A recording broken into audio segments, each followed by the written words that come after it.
So heart ఫెయిల్యూర్లో stent వేయించుకోవాలా, బైపాసా? ఇది చాలా డిఫికల్ట్ సినారియో అండి.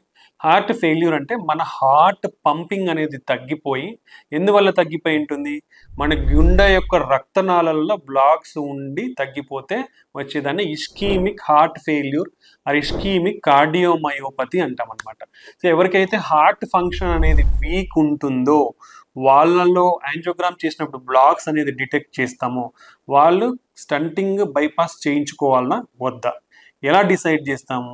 మీ మజిల్ థిక్నెస్ అనేది ఎంత ఉంది, మీ హార్ట్ అనేది ఎంత డైలేట్ అయ్యింది అనే 2 పారామీటర్స్ చూసుకొని then we need to do called viability test అంటాం. అంటే గుండె వీక్ అయిన వాళ్ళలో హార్ట్ మజిల్ అనేది ఎంత బతికి ఉంది అనేది కంపల్సరీ చూడాలి.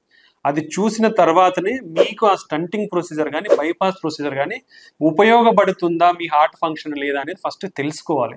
అది తెలుసుకున్న తర్వాత మీ వయబిలిటీ అనేది హార్ట్ మజిల్లో ఉంది, సిగ్నిఫికెంట్ వయబిలిటీ అనేది ఉంది అంటే అప్పుడు మీకు ఎయిదర్ స్టంట్ కానివ్వండి బైపాస్ కానివ్వండి ఉపయోగపడుతుంది.